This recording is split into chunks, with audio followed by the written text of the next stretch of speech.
I'm learning there's no cheating when you're bike packing. I think I can make it. Really? Croatia has these beautiful mountains.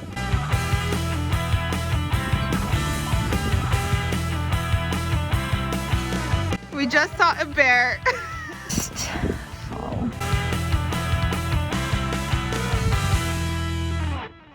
Step 1, prep, pack, load, and hit the road.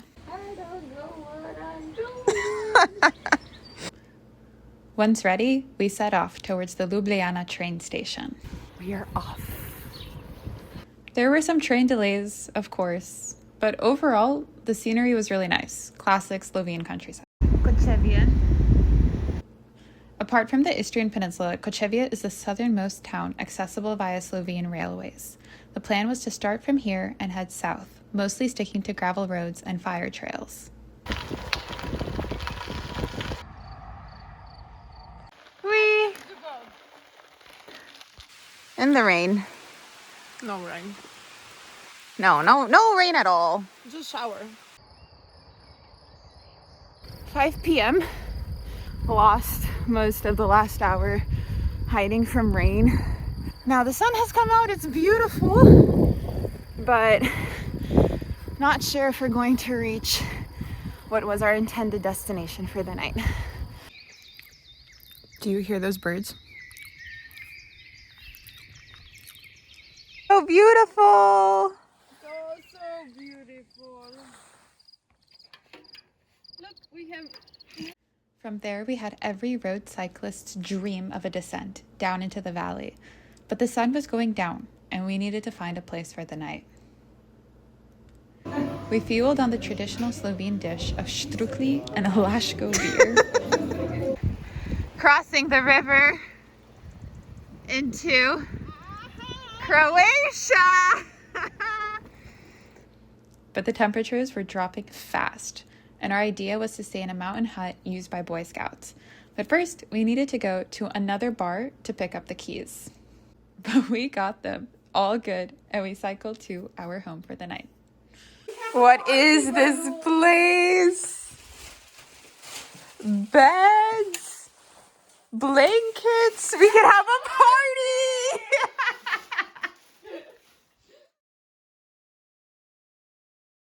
The next morning, we treated ourselves to improvised mochas. Oh, not my coffee. Sorry, Nita. Day 2. Vamos. After packing up, we first had to go back to the bar to drop off the keys to the hut, and then we crossed back into Slovenia to the nearest shop to get some provisions. Yum yum.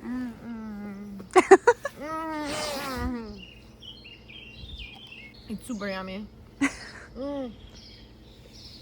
The plan for the morning was to cycle along the river valley towards Risnjak National Park. Collecting some wild strawberries. Somewhere else, see my eyes from below. The snow conditions. Oh, really? Yeah. All the area we're going to, I haven't been. Risnjak is located in Gorski Kotar, the most mountainous and heavily forested region of the country of Croatia. Yay! Okay, just switched bikes with Nina for a bit. First impression is that her bike scares me. It's a little wobblier, so we switched back. Yummy, yummy snack time! Leave no trays. Harvesting. We even passed some signs for the Camino de Santiago.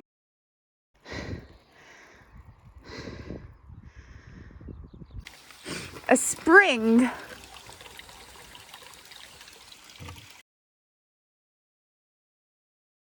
This hill is so steep.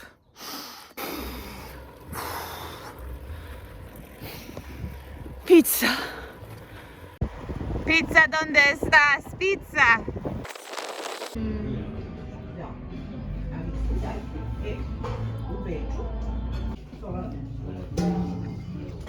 Pizza.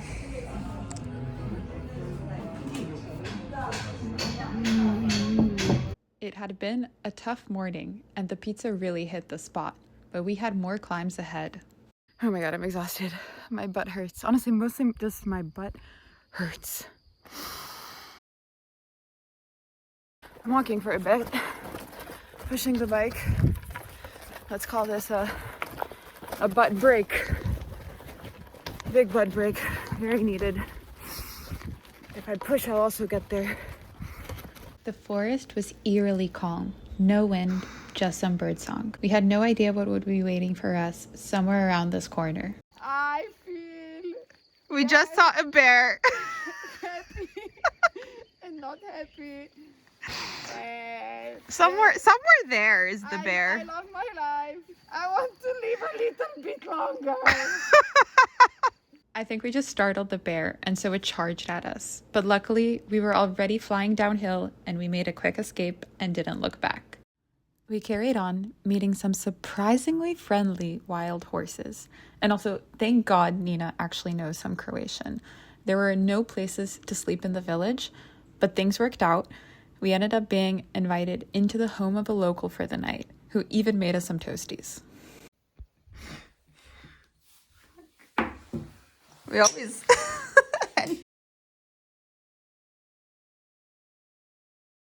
Day 3. Ass hurts. Didn't sleep well last night. Tired and hot. We're starting at like 18 degrees Celsius, so much warmer than previous days. We have a big day ahead of us, so let's see. Day 3s are always so tough, and this was no exception. The only consolation was beautiful views of the island of Kirk on our right. So close, but so far. We desperately wanted to jump in, but instead had to settle for frequent stops to soak it all in. We also rode past a picturesque wind farm, and it looked like they were adding new turbines, so maybe like a repowering project?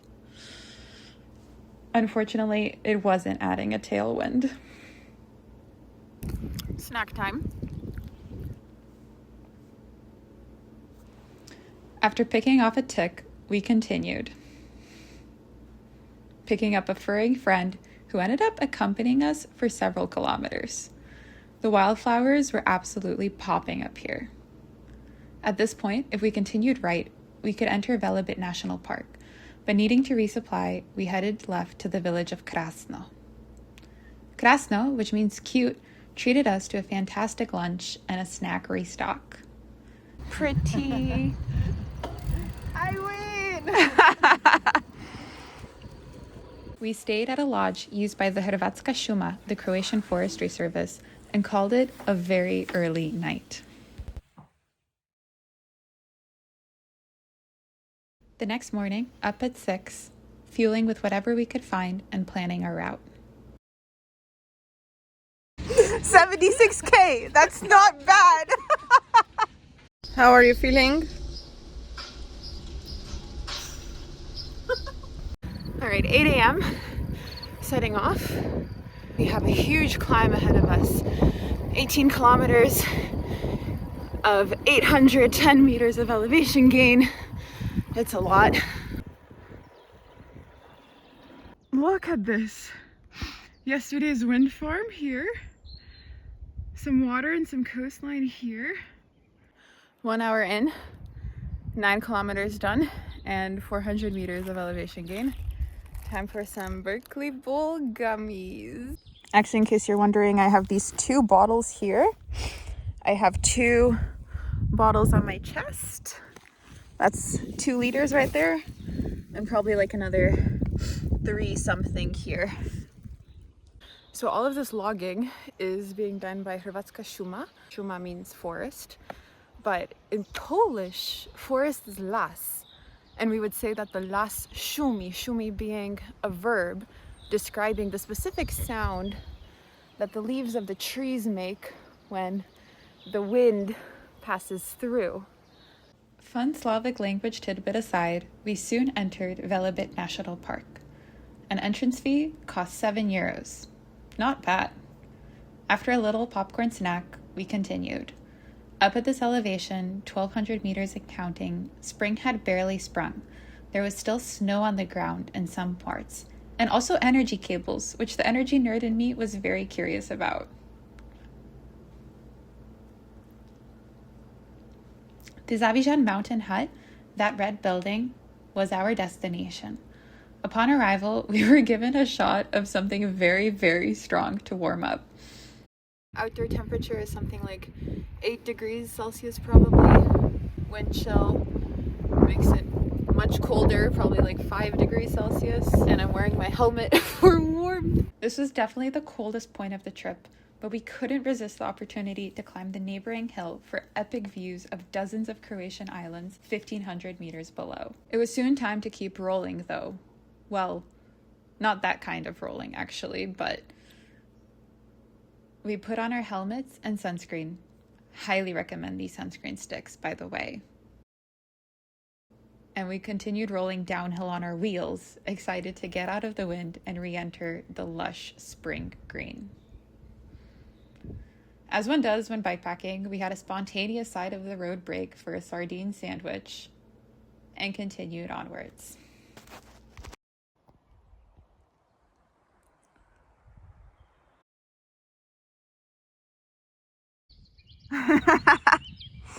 The views here were absolutely stunning, but the gravel was rough, a mix of rocks and sand, and somewhere along the stretch, just took my first fall at kilometer 67. Same kilometer we saw the bear at, so yeah, something about kilometer 67. We kept going through these tunnels, cliffs, and canyons, I guess. There was a storm behind us, and we were trying to out-pedal it successfully.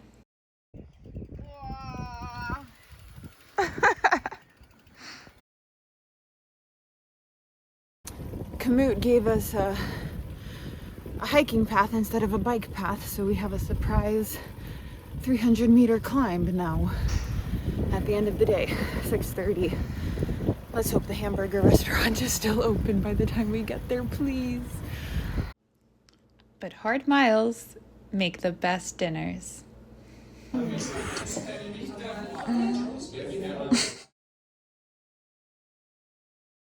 The next morning, the wind was fierce, so we procrastinated on our departure by playing with these absolutely adorable kittens. Eventually, we did set off, starting off with a beautiful descent, followed by cycling through some very cute villages and mountain views.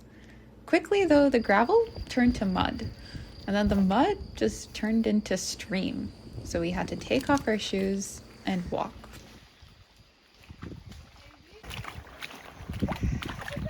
Some of these prints didn't look that enticing, and we were really far out. In fact, this bridge was completely flooded with water. But the wild garlic smelled absolutely delightful, and soon we made it back out onto more normal roads. 2 p.m., just had lunch, and I just realized my shirt is on backwards. Great, Emmy. After lunch, we had a big road stretch. Up ahead, that was the mountain range we needed to get past, and while cars could take the tunnel, we had to go over. It turned to gravel. So tough. Gonna have a snack and wait for Nina. We kept climbing, and at the top, we were rewarded with incredible views of the inland greenery behind us. As we crested the pass and looked at the other side, we were stunned. The road wound along the mountain pass as far as I could see. From there, it was a beautiful descent down. In the past 3 hours or so, we've only basically seen one other van. So we have this place all to ourselves pretty much. It's stunning.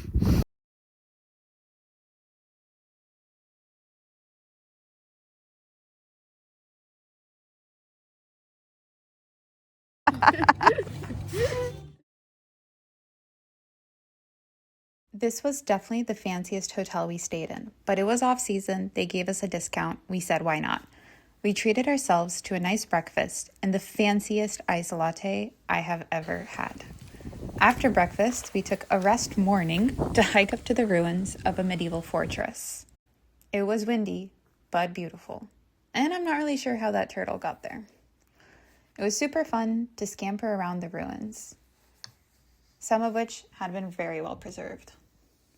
From the top, the Teal Germania River and the majestic mountain range we crossed yesterday really popped off. Plus, the poppies were absolutely breathtaking here too. Day 6. Big climb to start the day. We first had to get up and out of the river valley that Obrovac is in. Then we made our way toward the coast and Zadar. The landscape grew drier, and the heat was really kicking in.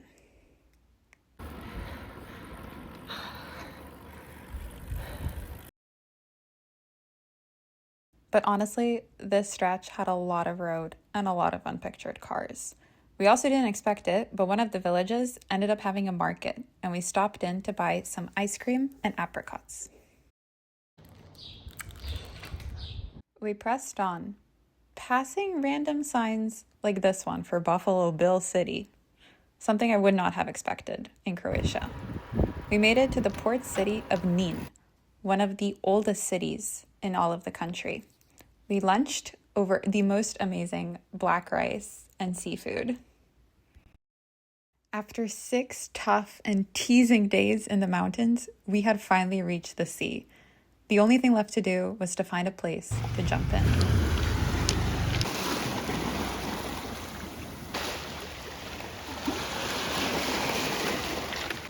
First swim. Check. After a dip and a nap, we ended up following these signs for the Eurovelo. All the way to Zadar. There it is. This was the most civilization we had been in for days. And to be honest, we were quite overwhelmed. We ended up going to our hostel to check in, drop off the bikes, and then enjoyed a nice evening walk to see the sunset. We weren't gonna be hungry for dinner. Type of dinner.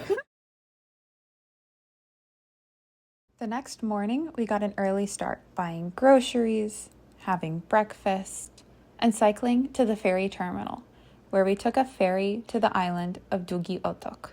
The ferry ride was beautiful, and it made me so excited we chose the wildest and least developed Croatian island to explore. Soon enough, we found an abandoned house bursting with sour cherry and cherry trees, and we feasted. We were heading north towards the campground, but after catching a glimpse of that aquamarine water, we had to check it out for ourselves. Guys, look at this beach. This is some of the most teal and clean and pristine water I think I have ever seen.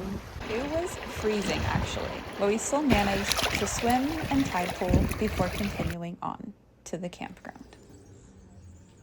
Campgrounds in Europe give you swag, including a dishwasher tablet. It was still very early in the season, and the campground was so quiet and peaceful. We spent the evening by the water, reading, enjoying fresh seafood, and watching the sun go down.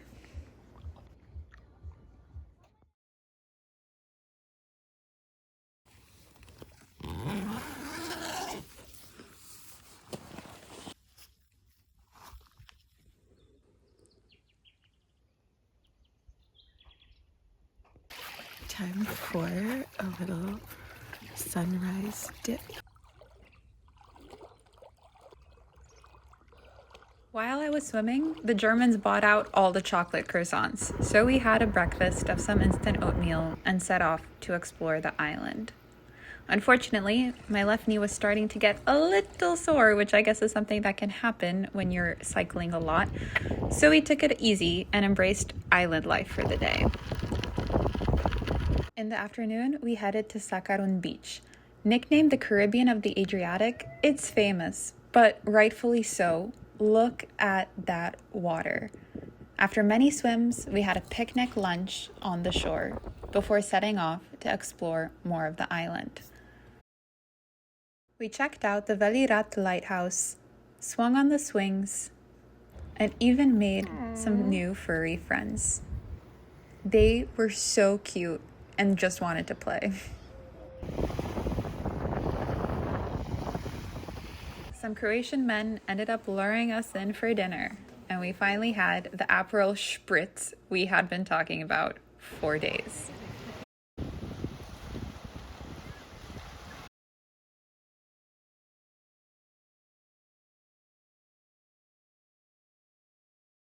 day 9.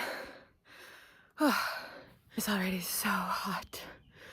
We packed up camp and headed south on this long and skinny island. We had a 40-something kilometer cycle all the way to Luka, and we had to be there by 11 a.m. Thankfully, the views were good, and we ended up getting there with about 40 minutes to spare. We waited out the hottest part of the day, having many swims and dips, and even a DIY affogato. Our afternoon stop was Telashchica Nature Park.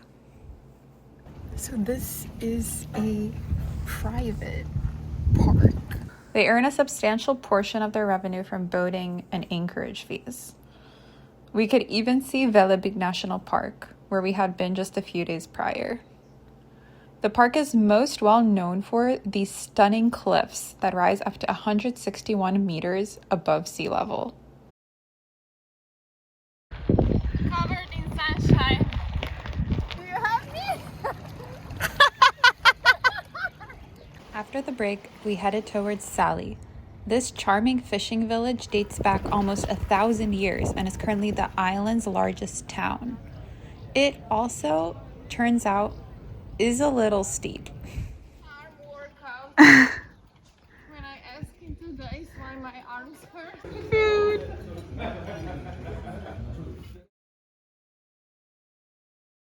We wild camped the previous night, and this was our unglamorous setup.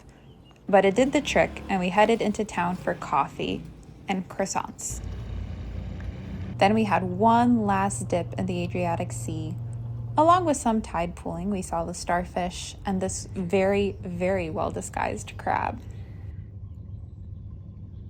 Before it was time to take the ferry back to the mainland. Look, you have an island and there is like 2 houses. Pretty soon, we were back in Zadar. We also took the bikes to a car wash to get them cleaned up before the next leg of the journey. Before I knew it, I found myself on a bus. I'm so sad to be leaving Nina. Honestly, a very intense 10 days. We saw so many things together. The bus retraced a lot of familiar scenery on the way back to Zagreb, where I then took a train to the Slovene border, which I crossed via bike. Immediately after I crossed into Slovenia, it stopped raining. Wow. Ending the bikepacking trip on a midnight cycle through Ljubljana, just like the good old days. Feels good to be cycling on these streets again. Very, very grateful. Just a fantastic trip. Coming back safe and sound, and so many memories.